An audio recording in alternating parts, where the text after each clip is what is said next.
उपासना, तो धाम और धामी दोनों का आश्रय एक ही है। धाम को पकड़ लो तो धामी मिल जाएंगे, धामी का आश्रय ले लो तो धाम पहुंचा देंगे। श्री राधिका कृपा बिनु सबके मनन गम। तो जो आश्रित जन है, देखो ये जो श्लोक है ये साधक का नहीं है।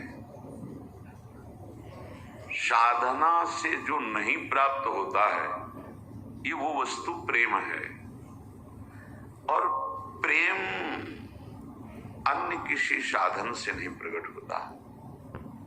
अगर आप साधन शब्द दे सकते हो तो संपूर्णतया समर्पण करने के लिए जो साधनाएं हैं, प्रणाम है, धन्य है वो साधक जो अपने आप को समेट रहा है।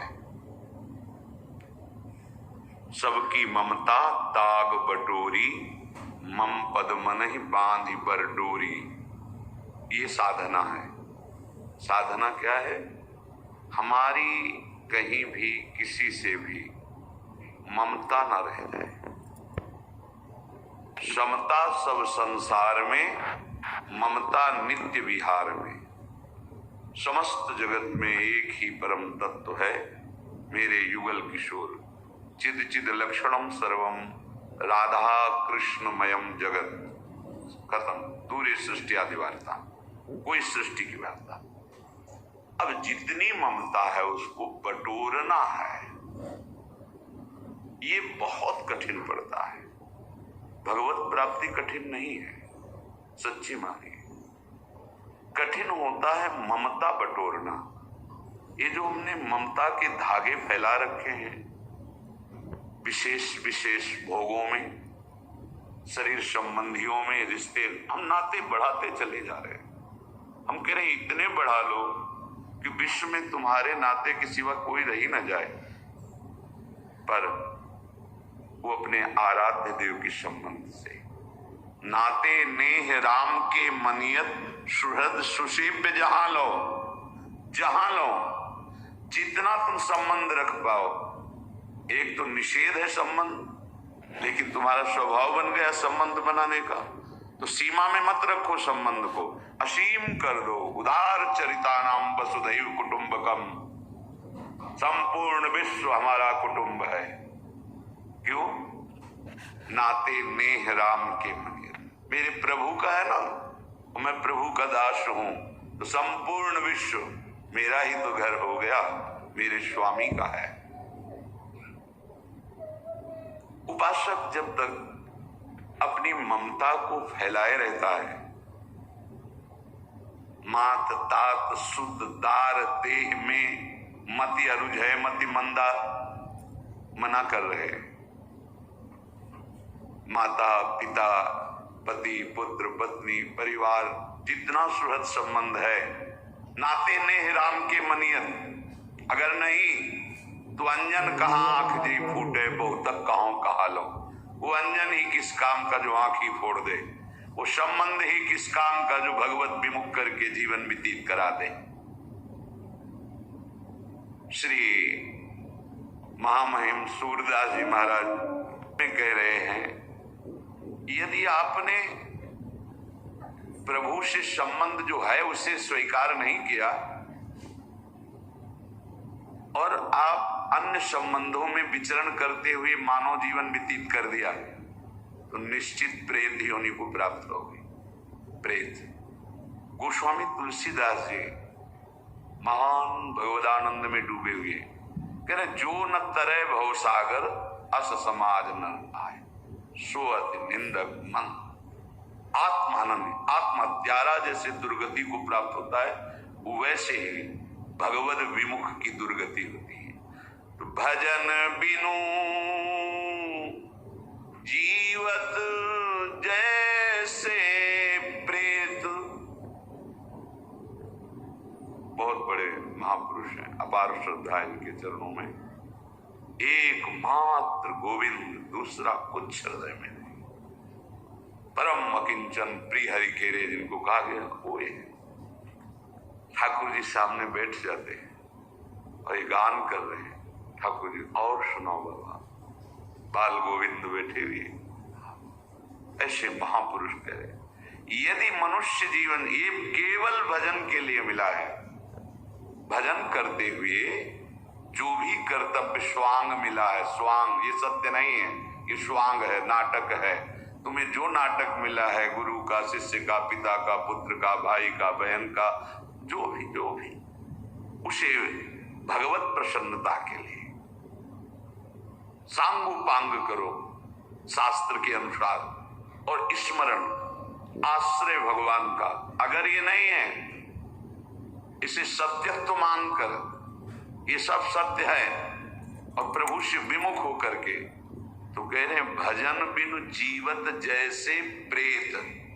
इनका जीवन क्या है? प्रेत जैसा जीवन है। जैसा हम जीवन व्यतीत करते हैं परिणाम वही बनता है। जैसे हिंसक स्वभाव निश्चित हो चुका है, ये ऐसी योनि में जाएगा तो महान कष्टदायी होगी।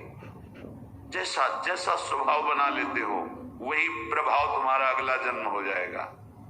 भजन बिनु जीवत जैसे प्रेत।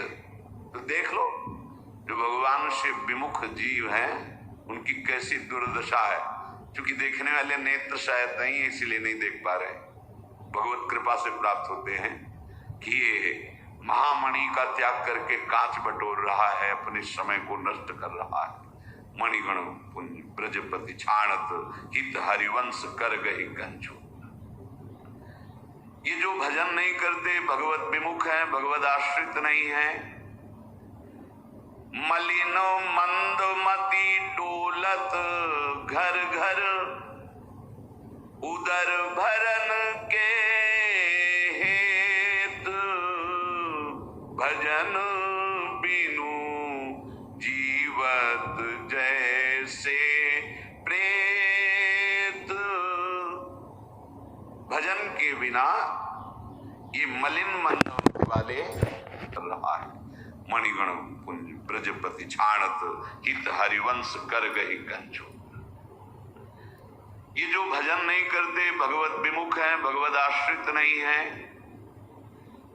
मलिनो मंदमती डोलत घर घर उदर भरन के हेत, भजन बिनु जीवत जैसे प्रेत। भजन के बिना ये मलिन मंदमति वाले, इनका चलना फिरना, डोलना का तात्पर्य इनका चलना फिरना, संकल्प करना, चेष्टाएं करना केवल इंद्रिय पोषण के लिए है। जो भजनहीन मनुष्य है उनका उद्देश्य, वो कोई भेष रख ले, किसी देश चले जाएं, उनका उद्देश्य एक ही रहता है, भोगों को भोगना, भोगों का संग्रह करना। वो कैसे हो? हिंसा करने से हो, पापाचरण करने से हो। बोले प्रेत के समान जीवन व्यतीत कर रहे हैं। इनका स्वभाव बन जाता है मुख कटु बचन नित्य पर निंदा, संगति सुजस न लेत, कबहू पाप करें पावत धन, गाड़ी धूरी तेहि देत, भजन बिनु जीवत जैसे प्रेत। ये भगवत विमुख जनों की वाणी बड़ी कड़वी होती है। ये जब बोलते हैं तो हृदय में दुख पहुंचे ऐसे वचन बोलते हैं, परुख वचन जो दूसरों को कष्ट देने वाले, और इनकी जबान पर दूसरे की निंदा बसी होती है। ये जब बोलेंगे तो दूसरे की निंदा, दोष दर्शन करके उन दोषों का वर्णन करना, चुगली करना। इनके हृदय में कभी साधु समाज में बैठ करके भगवत चर्चा सुनने की इच्छा ही नहीं होती है। ये धन के लिए बड़ा सा बड़ा पाप कर सकते हैं जो भगवत विमुख जन है। भगवत विमुख बुद्धि साक्षात जीते जी नरक है। हम ये नहीं कह रहे तुम परम पद के लिए भजन करो, बुद्धि शुद्ध तो हो जाए, मनुष्यता तो आ जाए, तुम्हें दैवी संपदा तो आ जाए, इसलिए करो भजन, बहुत जरूरी है। धन मिला तो क्या, तुम्हें धूल धूसरित कर देगा, क्योंकि भगवत विमुख हो। जो भगवत कृपा पात्र जन होते हैं उनको जब धन मिलता है तो भगवत सेवा, साधु सेवा, पशु पक्षियों की सेवा, जन सेवा, इसमें उनका उत्साह बढ़ता है, इसमें उनको सुख मिलता है, दूसरे को पवा के उनका हृदय शीतल होता है। लेकिन भगवत विमुख को जब धन मिलता है, शराब पीना, व्यभिचार करना, जुआ खेलना, हिंसा करवाना, हिंसा करना, मानो महान पाप में, मुख में कालिक पोत देगा। धन भी मिलेगा तो मुख में कालिक पोत देगा। गुरु ब्राह्मण अरु संत सुजन के, जात न कबहू निकेत, सेवा नहीं भगवंत चरण की, भवन नील को खेत, भजन बिनु जीवत जैसे प्रेत। ये भगवत विमुख जन कभी गुरुदेव का वर्ण नहीं करते, कभी गुरु की शरण में नहीं जाते, ब्रह्म ऋषियों की सभा में कभी नहीं बैठते। संत सुजान जो भगवत चरित्रों के, भगवत रहस्य के ज्ञाता हैं, उनकी चरण धूलि कभी माथे पे धारण नहीं करते। इनके घर ऐसे हैं कालिमा से भरे हुए, क्योंकि अधर्म परायण व्यक्ति का पानी भी बुद्धि को भ्रष्ट कर देगा। इसीलिए बड़े बड़े महाभागवतों के चरित्रों में पाया गया, श्री चतुर्भुज दास जी जिस गांव में वैष्णव नहीं होता था उस गांव का पानी नहीं पीते थे। जो अदीक्षित है अर्थात दीक्षा नहीं लिए है उसके हाथ का पानी नहीं पीते थे। भगवत विमुख का संग, भगवत विमुख की वस्तु, भगवत विमुख की वाणी, ये सब भगवत विमुख करने वाली ही होती है। बोले जैसे नील का खेत है तो नीचे देखो तो कालिमा छा जाती, गिरते गिरते नील कालिमा। ऐसे ही पापी जन, भगवत विमुख जन, इनका हृदय, इनका घर, इनकी वस्तु, इनकी वाणी सब दूषित हो जाती है। ये कभी भगवान की एक क्षण भी चरण सेवा नहीं करते। कथा नहीं गुण गीत सुजस हरि, सबका हूं दुख देत, ताकि कहा कहो सुनि सूरज, बूढ़त कुटुंब समेत, भजन बिनु जीवत जैसे प्रेत। कभी इनके कानों में भगवत कथा नहीं पड़ती। जैसे सौभाग्य मिल जाए कभी कथा में भी जाएं तो ये कोई भी बात नहीं सुनेंगे, ये वो बात सुनना चाहेंगे जो बात पकड़ के निंदा कर सके। बस पूरे सत्संग में एक भी शब्द उनको नहीं सुनाई देगा।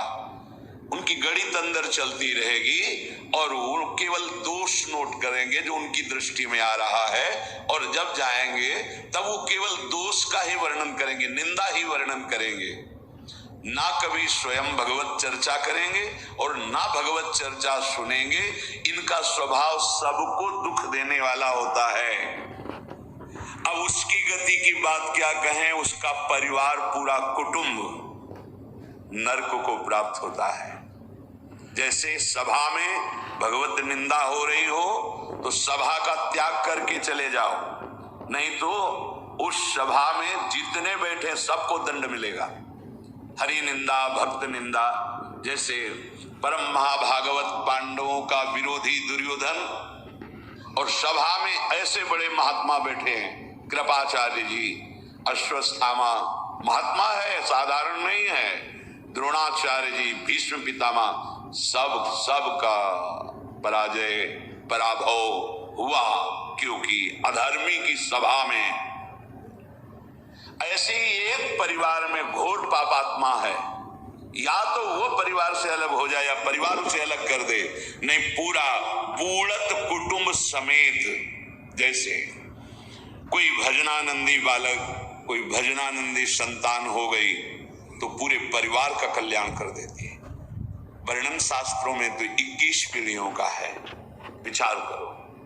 भजन वो कर रहा है, 21 पीढ़ियां उसकी तर रही हैं, तो प्रगट में जो कुटुंब है उसका फिर मंगल क्या कहना। लेकिन जो भगवत विमुख है, बूढ़त कुटुंब समेत। अगर भजन नहीं है तो दुर्दशा है। भजन कैसे प्राप्त होता है? भजन की शुरुआत कहां से होती है? कहीं ना कहीं किसी न किसी विधान से जब संतों की वाणी कान में पड़ती है, ये जागृत कर देती है। कोई कितना नीच प्रवृत्ति का हो, कितना बड़ा भी पापात्मा हो, ये भगवत वाणी है संतों की, इसमें एक आकर्षण होता है, क्योंकि इनकी वाणी कृष्ण की वाणी होती है।